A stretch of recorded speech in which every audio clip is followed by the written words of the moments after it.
A variety of factors began to coalesce in the mid-1980s, calling into question some of the basic assumptions of public administration.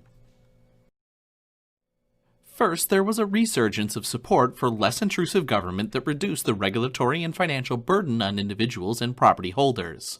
Second, the call for less government was advanced by those who were worried that the growing debt and escalating retirement costs of state and local government. Finally, the call for less government was fueled by a general philosophical belief that democracy was safer when government was smaller. Taken together, these forces for change have resulted in movements and call into question the capacity for governments to be the primary agent in solving society's problems.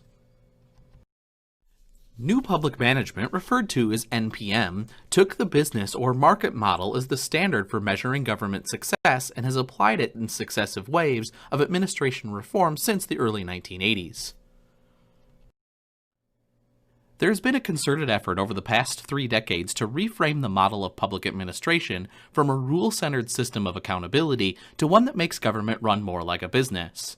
This movement, called New Public Management, strives to make the services provided by government more responsive and accountable to citizens by applying business-like management techniques with a strong focus on competition, customer satisfaction, and measurement of performance.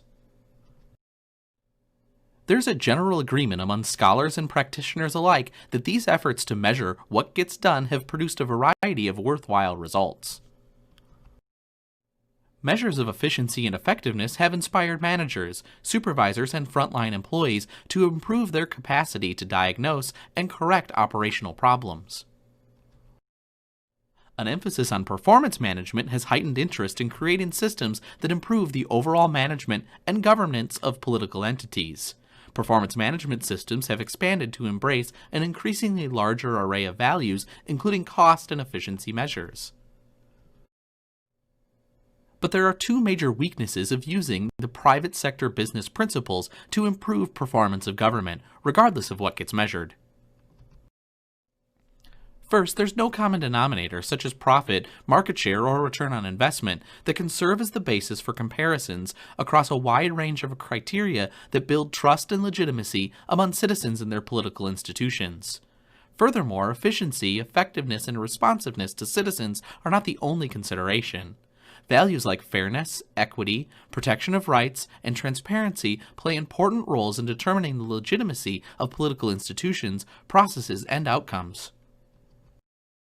The second weakness of using private sector models for improving government performance is that the public sector is comprised of increasingly fragmented structures of authority, making private market approaches ineffective in delivering great public service.